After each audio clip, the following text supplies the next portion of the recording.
Hey, what's going on, guys? What's going on? What's going on? I hope you guys are having a good night. My name is Dr. Boyce Watkins, and Kyrie Irving is the topic of conversation today. It looks like Kyrie Irving was suspended for, I don't know what he's suspended for, but basically sounds to me like he was suspended because he refused to apologize.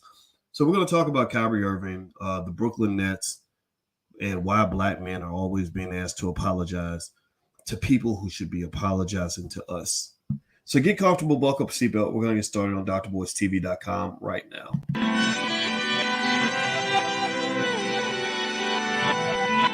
Here we are, clan the isms, cataclysm, great. Our people out here struggling, trying to make it in this state. Everybody out here doing it, but we the ones who late. Now family, we the ones who gotta delegate. Get that money in the power, never be fake. Stick to cosign for 3. What did he say? Create jobs, support our own. Educate the same and buy back your home. Got 3 degrees, triple 10. 3 PhDs, now we on the CNN.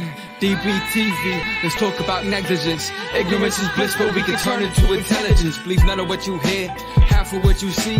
Let's break it down here on Dr. Boyce TV. Here we are.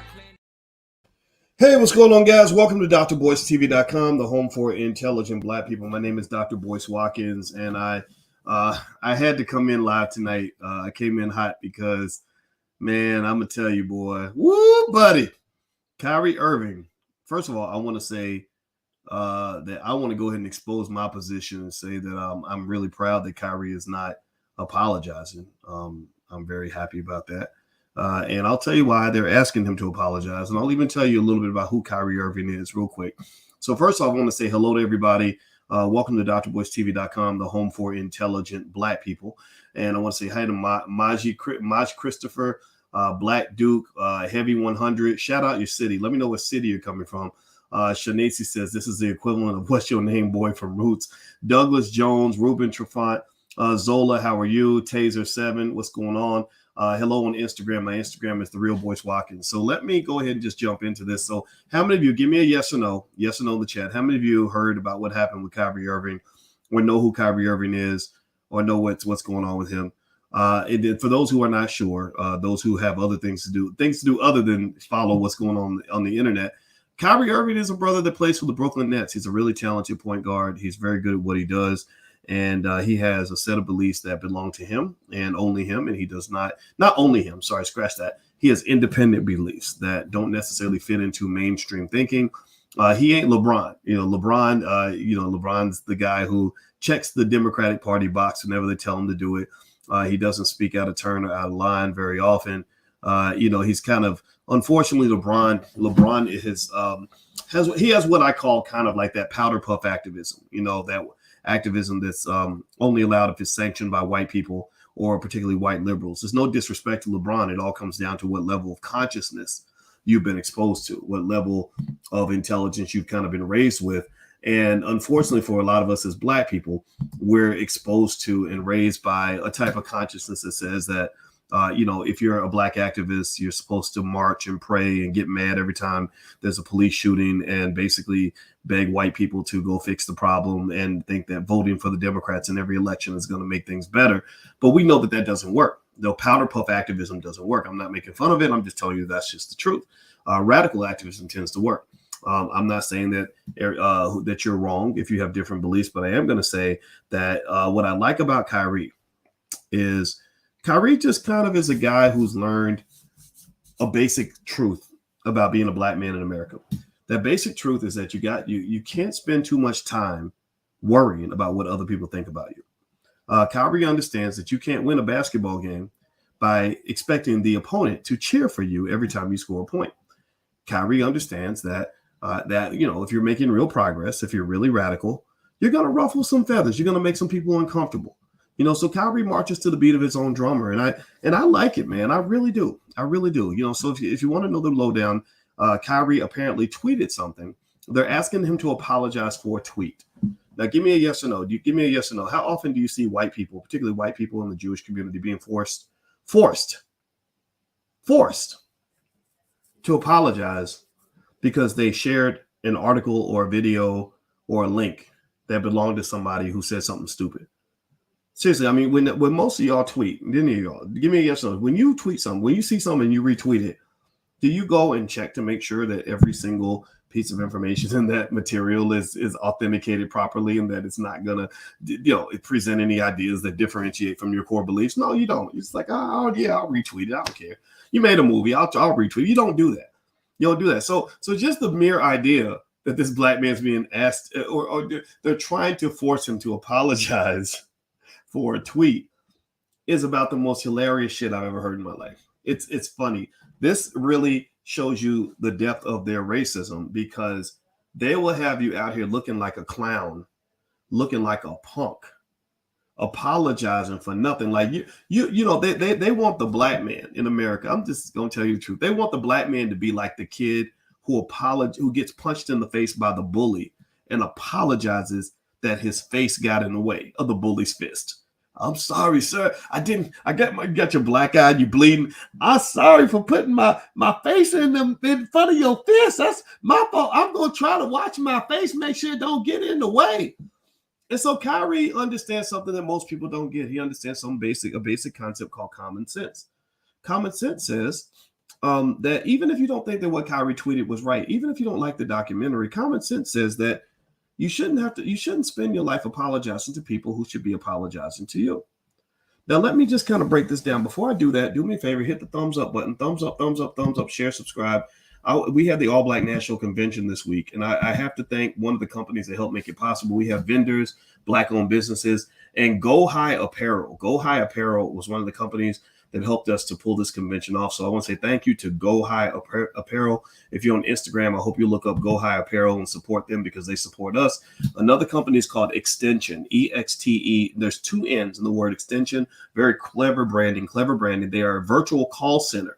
And so they can help you get virtual assistance, inbound customer service, and inbound sales. Their website is, you can go to their website or call 833-GET EXTN for more information. So Extension adds to the next level of your workforce to help your business grow. So those are two Black-owned businesses that help. There were sponsors and vendors at the All Black National Convention. I will say thank you to them. I have to thank them. Now, this weekend at the convention, I talked to another guy who is a free thinker. We talked for many, many hours. His name is Kanye West. On Friday night, when I did the All Black National Convention, I got a text from a guy that I really respect by the name of John Boyd. John Boyd is the father of Victory Boyd. Victory Boyd is the greatest singer, one of the greatest singers I've ever heard. She's right there with Sade. She's right there with Anita Baker, Patti LaBelle, Aretha. Like she's that good. Go check her out. She's that good. She sings so well. His daughter sings so good that she sang for Jay-Z, and he signed her to a contract right on the spot. She sang around the world. Go look Victory Boyd up. She's B1. We got to support B1 entertainers. Stop supporting the nonsense. Find the entertainers you love and support them. You have to do that. So anyway, John Boyd, who is just a great brother and a wonderful guy, he reached out and he said, Kanye wants to talk to you. I said, okay, well, I got my convention to run, but sure, I'll talk to him. So somehow the busiest, I guess the most talked about human being on the planet was reaching out to find out, to I guess, get guidance on things, right? So we talked for many, many hours. We talked, we didn't just talk a couple minutes. We probably talked a total of 5 hours over the weekend.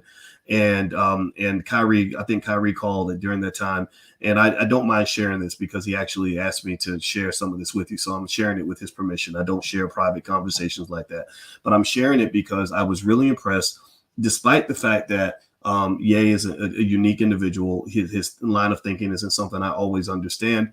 I really like the fact that we aligned on some basic ideas I want to share with you. One thing I shared with him was I said, look, we're doing something called the All Black National Convention right now, where we are putting our community first. We're educating our people first. We want to take care of our children first. We want to build wealth in our community first. We want to elevate intelligence and life and success over failure, misery, and death. We're tired of rappers getting killed. We're tired of all this nonsense. And so what do you think about that? And Kanye actually said, I want to come out to the convention. So he was actually going to come to the convention. He couldn't make it. Something happened, but I was actually kind of happy he didn't come out because I didn't even know what was going to go down as far as security and all that. I don't want him to be in danger. But one of the things we also talked about is this, and this links back to Kyrie. We have something in the Black Business School that we call the Black Core of Three. The Black Core of Three, in my view, is one of the things that if we implement this set of simple ideas in our families at a high level, we will be prepared for our natural adversaries that will emerge when they want to seek to control us. And the Black Core 3 is very basic. It says that Black people should educate our own children, create our own jobs, and support Black-owned businesses. And I said that to Ye, and he said, so why should we educate our own children?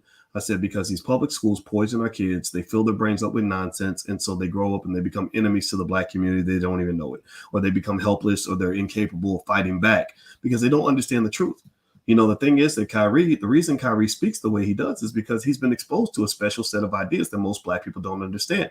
Even I don't understand them fully. I talked to one of my friends who happens to be in the Hebrew Israelite community, who has ideas that I think are worth listening to. You don't have to embrace them all, but I think they're worth listening to. And one of the fundamental beliefs that they have is that that the whole identity of what it means to be Jewish was actually stolen from Black people. I'm not going to debate it. I'm not going to try to make the argument. I'm not going to try to even describe it all to you, because I know enough to know what I don't fully know. And I can tell you that that is a set of beliefs that Kyrie possesses. And that's why that term anti-Semitic becomes debatable, because there is a debate over who actually are the original Jews. That's a conversation a lot of people are having. So Kyrie, by being exposed to certain people, remember, the Kyrie Irvings of the world are built. He wasn't, I guarantee you that if you look back in his background and you say, who influenced you, who raised you, who taught you? It wasn't some damn white lady from the suburbs teaching in the Chicago public school system. It was probably somebody in his life who said, you're a Black man. You're Black first. I'm going to expose you to some ideas that are going to probably cause some controversy. And that's what you're seeing. Kyrie broke the matrix. Kyrie is not part of the typical program, right? So now this does not mean everything Kyrie says is right. This does not mean you have to agree with everything Kyrie says. I'm not saying that at all. I'm not putting him out here like a messiah or any sort of, just masterful, brilliant person who knows the answer to everything. That is simply not true. He is a human being that has a set of beliefs that belong to him, and it is his right to have those beliefs. That's what the period. That's when the conversation ends. So what's going on with Kyrie? So let me finish explaining what's going on with Kyrie, and I'm going to finish telling you what I was talking to Ye about in terms of the Black Core 3. So I said to Kanye, I said, look, we got to educate our own children, create our own jobs, and support Black businesses. Why is that important?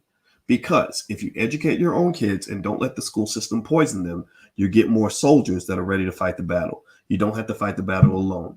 Kyrie is not fighting this battle alone, because there are millions of Black people who understand where he's coming from. They're supporting him. So it's not like he's out there by himself. You create your own jobs. Well, why? Well, because the first thing they do when they tell you to apologize, they want you, when you Black, they want your ass to apologize for breathing. They want you to apologize for the fact that your mama didn't abort you before you were born. They want you apologizing just for the fact that you just want to be treated like everybody else. They want you to apologize for being intelligent. They want you to think about this. Pay attention now.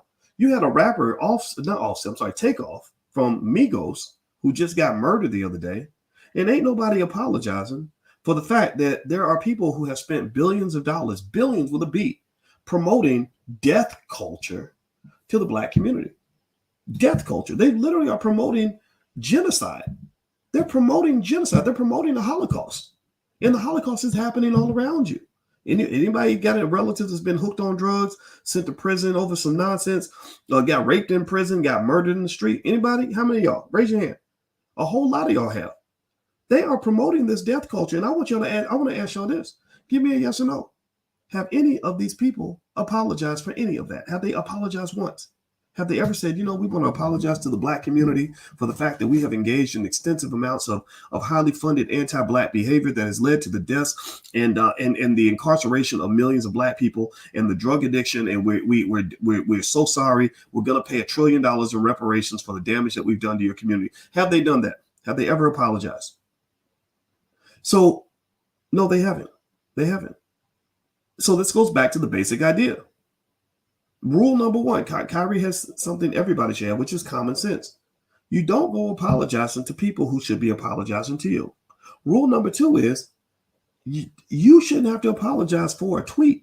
This is deeper than just an apology. They're trying to make a point. They're trying to make an example out of him. They're like, look, we need to show that we've got the beast under control, the big Black male beast. We got him under control. And guess what? It's a new day, man. It's a new day. You got a whole lot of people that are waking up. You got a whole lot of athletes and entertainers that are talking to people like me. Think about this. The worst thing that these people want in the world is to have Kanye West to get a whole weekend with an earful of Boyce Watkins and Dr. Claude Anderson. That is a nuclear bomb that they can't handle. They can't handle that. When I sat there and I told Charlemagne what questions to ask Joe Biden blew a damn gasket. That was when Biden said that stupid shit about, if you don't vote for me, then you ain't black. Charlemagne and I talked right before that interview. And I don't care. I don't mind you guys knowing that because this is what happens when you mix black power with black intelligence. When we get our most powerful black men aligned with our most intelligent black men. Not that I'm the only smart one. I'm not the only smart one. There's a lot of other smart people out there. But I had his ear. I said, okay, let me help you understand what they're doing to you. Let me help you understand the mechanics, the economic warfare that they're declaring on you. Let's talk about what it means to be economically fortified so you're prepared to deal with economic warfare. The reason Kyrie Irving and Kanye West are not folding to the pressure from the people who make every Negro fold, the reason they're not folding is three reasons. Three reasons. One, they've been exposed to a unique set of ideas that allowed them to see the world in their own independent way. Number two, they have balls attached to their bodies. They're not running around afraid. Like a lot of y'all are white supremacists. When white folks tell you to jump, you say, how high, boss? What do I do, boss? They're not scared. They came in ready for the fight, and I respect that. Number three, very important. This is where I come in as a finance professor, is they're economically fortified. Kanye West, if he were to sell all of his assets that he owns all around the world, he would have about $500 million. That means that he can live for the rest of his life without financial help from Adidas, without financial help from The Gap, without financial help from any of these, without any record label supporting him financially. He has made enough money already that, in my view, he could liquidate right now and be financially secure for the rest of his life. That means that he has the ability to do things that other people cannot do. And also that requires you to have the willingness to let go of the butter biscuits, carrots, and everything else, the peanut butter and jelly sandwiches they give you for being a complete sellout. Our men are put out in the world. Half of these guys are a bunch of damn punks. They are punks. And it is not their fault that they're punks. They're taught at an early age that in order for a black man to survive in mainstream America, you got to be a punk in order to make that happen. The next step of this evolution, as we get away from being punctified and start actually growing a pair of balls again and standing up toe to toe against that man that wants to oppress us, is you're going to start seeing people really pushing and accelerating black-owned sports leagues. Ice Cube is doing a great job in that direction. I think over time, you're going to see an even better manifestation of that. I don't know exactly who owns the big three. I don't know how profitable they are. I don't know what kind of partners Cube has in his business. When I worked with Cube, I was impressed with his integrity in terms of how he followed through on things, but I don't know exactly what's going on with the business model of that. But what I do believe is that over time, you're going to see the Kyries and the Kanyes and the others basically using their power to connect with all these great black athletes. You got all the talent. You have all the skill. They're going to bring these people together, and they're going to create sports leagues, and they're going to do all kinds of stuff that's going to be independent and black owned. And that's the day that you're looking for. So really, we're kind of in the beginning of this, right? Kyrie's going to lose a lot of money. I think he was prepared for that. He may not get signed by another team. I think he's okay with that. I will just say that even though that here's the deal, I want you to understand that you don't have to agree with Kyrie in order to respect his right to have the same freedom of speech that everybody else has. And like I said, nobody has ever apologized to black people for the fact that they have spent billions of dollars promoting the most toxic, deadly, racist music of all time. I mean, how in the hell are you going to say that these guys are promoting hate speech when you are the biggest promoters of hate speech in the history of this damn world? You have promoted the way black people we can't listen to a song on the radio without being called the N-word. So get the hell up out of here with that nonsense. You are full of crap. So anyway, I had a couple of thoughts I want to share on this. I'm not going to over talk it.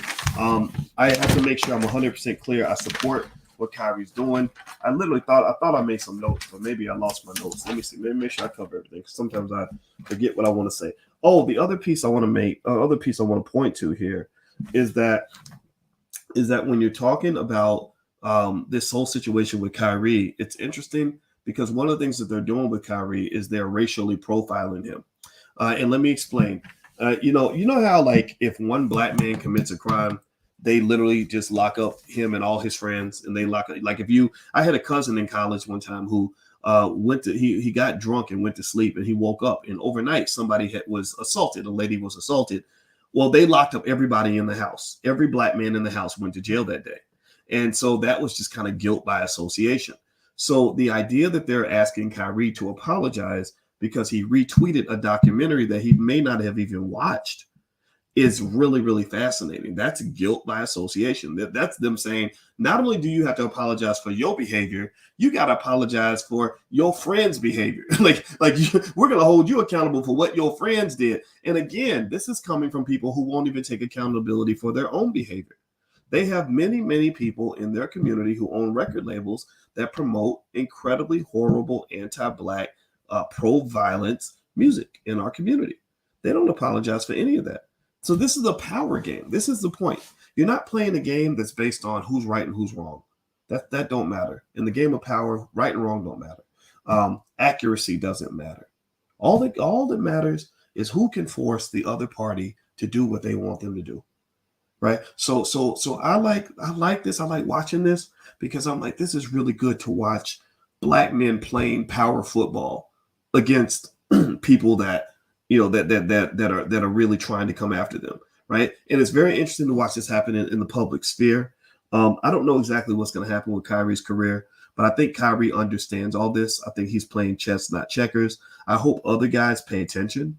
He's going to make it easier for other guys, and I think that what he's doing is the right thing. So I support him 100%. That's where I stand on this. So anyway, guys, that's all I want to share with this.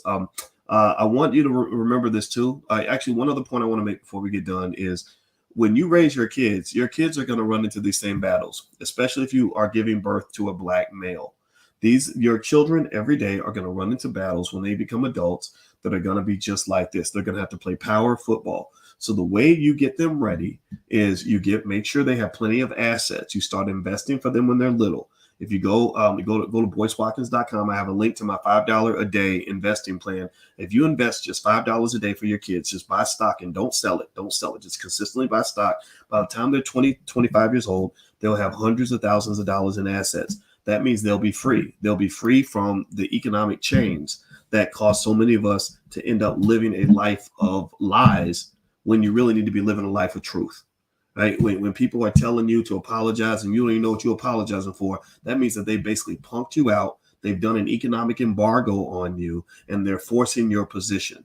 You don't let people do that. You do not send your children out into a world of hardcore gangster behavior when it comes to economics and have them not ready to play that game. So that's what I would warn you as parents. You got to prepare for this stuff in advance, because here's the thing. That particular community, the J community, I'm not going to say it because I don't want to get into anti this and anti that, but that community does an extraordinary job of preparing their children for economic warfare at a very early age. So we should be doing the same thing, but I believe we should be doing it better. So whatever you believe, whatever your beliefs are, the power to defend your beliefs is something that tends to come with your economic strength. So we have to be economically strong. Black people have a higher income than 95% of the countries on this planet. We have a higher annual income than the entire gross domestic product of Russia. We have more income than Canada, damn near. We tied with Canada. We have 3 times more annual income than Saudi Arabia. So we don't need extra money. We're not short on the money we need. We think we're poor. We think we need more money. We don't need more money. You need more mindset. You don't need more money. You need more planning. You don't need more money. You need more strategy. You don't need more money. You need more courage. If you show up with courage and strategy and planning and preparation, then you cannot be defeated. You can stand up against anybody, and you can do exactly in your situation on your job what Kyrie's doing on his job, because whether he's dealing with it on a multi-million-dollar level or dealing on $1,000 level, it's kind of the same game. The reason you identify with Kyrie is because you've gone through the same thing in your life where the situation called for you to stand up and you had to sit down. Why did you have to sit down? Well, because you were scared of losing your job. Don't put your kids in that situation. Don't keep yourself in that situation. We must become, as a community, the most economically intelligent group of people on the planet. Once we do that, we cannot lose. So God bless Kyrie. God bless Kanye. Maybe I'll talk to Ye again. I don't know when we're going to talk. I told you guys I'm not here for the celebrities. I'm here for y'all. And but I will say that based on our conversation, and I did release a piece of it. He asked me to record a lot of it, but I didn't. I only released the parts that I think are appropriate for the public. But Ye is he's an ally. You know, he may be a little bit strange. He may do some weird stuff. I don't care about the Republican Democrat stuff. I don't care who, I don't care if he runs for president as a Republican or a Democrat. And I really think that anybody who gets caught up in all that, I kind of think you're being distracted a little bit, because the Democrats ain't never done nothing good for your people, and the Republicans ain't doing nothing good either. How about you just go out and become black first? Gain the courage to do that. Gain the courage to be yourself. Stop putting on other people's uniforms and letting them make you into a unicorn. Be who you are. Be black. Black first, period. Be one. That's all we got to do. So I'm not voting in Democrat in the next election. I'm not voting Republican in the next election. I'm voting for black people. That's it. That's all I need. I don't need nothing else. I don't need nobody else's validation. All we need is us. So anyway, I hope that this makes sense. I hope that this helps you. Again, Kyrie, if you're watching, man, good luck, brother. You can call me anytime. I'll be happy to help you in any way I can. I don't want any of your money or anything. If I can give advice or something, feel free to reach out. All right. So hit the thumbs up button, thumbs up, share, subscribe if you haven't done it yet. And thank you again to Extension with 2 N's, the virtual call center that helped to sponsor the All Black National Convention. Also, thank you to Go High Apparel. And also, if you, we actually have some new, some financial flashcards for kids and some other stuff available. If you'd like to join us in the Black Business School, feel free to go to boycewatkins.com. There's a lot of stuff there. So God bless you guys. Have a good night. Please hit the thumbs up button on your way out. I love you. I'll see you soon. Peace.